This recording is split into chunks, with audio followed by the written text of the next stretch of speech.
This is Donald J. Trump. He was the 45th president of the United States. He caused an insurrection at the Capitol. And sorry to ruin your Christmas, but he's running again. This guy is openly running as a wannabe dictator. Trump said he would terminate the Constitution so he could be president again. Do you know who also did that? Mussolini, Chavez, Pinochet, all of them shelved their constitutions to centralize power. Trump is planning to purge tens of thousands of civil servants and replace them with loyalists. Authoritarian Viktor Orban used the same tactic to dismantle Hungary's democracy. Donald Trump's chances of winning are very real. God made a dictator. God said, I need a man who will use violence to seize power. So God made a dictator.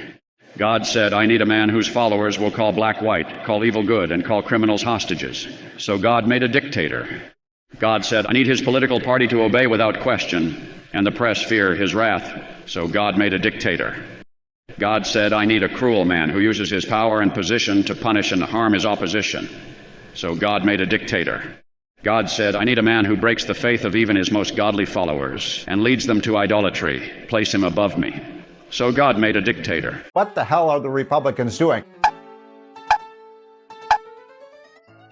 Kevin McCarthy abandoned you, Ken Buck abandoned you, and Mike Gallagher just announced on Friday that he's going to resign. The majority is down to just one.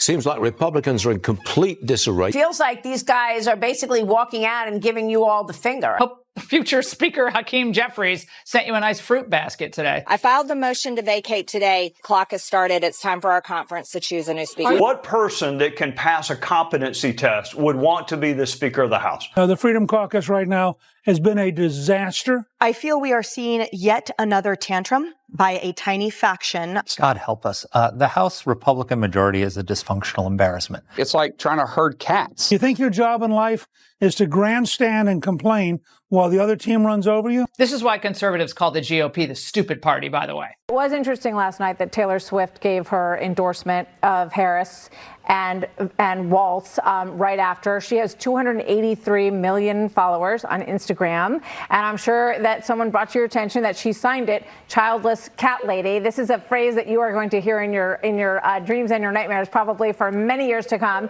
How do you speak to women voters who obviously they care about what she thinks? Of course. Well, look, we admire Taylor Swift's music, but I don't think most Americans, whether they like her music or fans of hers or not, are going to be influenced by a billionaire celebrity who I think is fundamentally disconnected from the interests and the problems of most Americans.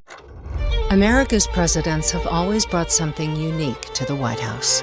From revolutionaries to businessmen to statesmen, their common thread has been clear: a commitment to the founding principles that make America great.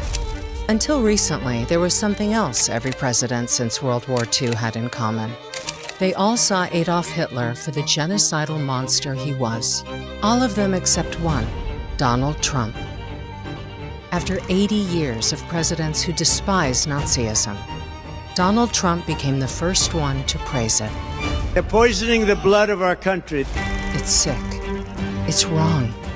And the Republican Party is defending it. And if you're a Republican voter, it's time to ask yourself, is this who you are? Because if you're still defending Donald Trump, the answer is yes. Donald Trump's lead in the Republican race is now more commanding than ever. Trump is now favored by 21.8% of Republican voters. Jeb Bush is way behind at 13.2%. Wisconsin Governor Scott Walker is third with 11.6%. All the Republican presidential candidates trooped on stage or made video appearances Monday night in New Hampshire. Trump was noticeably absent. He said it wasn't worth his time. Expect everything to change when Trump takes center stage at Thursday's Fox News debate in Cleveland. Meanwhile, check out this long-lost video of Trump that's now tearing up the internet. The year, 1988. Oprah asks if he might run for president someday. I would never want to rule it out totally because I really am tired of seeing what's happening with this country. Sound familiar? We have to make America great again. Thank you. Thank you. You've said, though, that if you did run for president, you believe you'd win. Well, I don't know. I think I'd win. I tell you what, I wouldn't go in to lose. I've never gone in to lose in my life. And if I did decide to do it, I think I'd be inclined, I would say that I would have a hell of a chance of winning, because I think people, I don't know how your audience feels, but I think people are tired of seeing the United States ripped off. And I can't promise you everything, but I can tell you one thing, this country would make one hell of a lot of money from those people that for 25 years have taken advantage. It wouldn't be the way it's been, believe me. Does comrade Kamala Harris want a second debate with Donald Trump? Meanwhile, at a rally in North Carolina and other swing states, the Democratic presidential candidate insisted the pair should debate again before the November 5th election.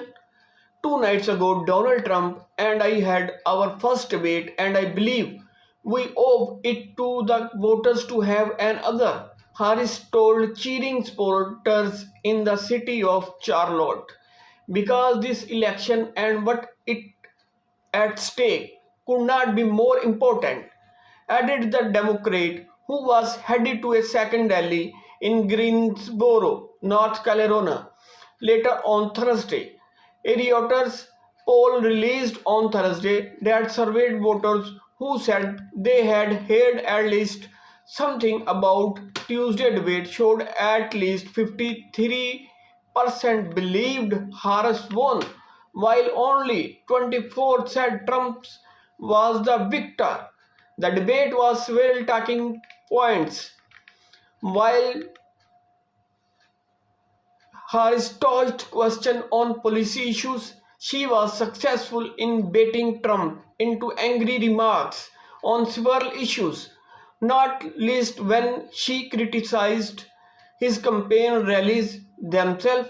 The former President Donald Trump was also called out by moderators after the amplified false rumors that Haitian immigrants in Ohio were abducting and eating pets. Share your thoughts about today's analysis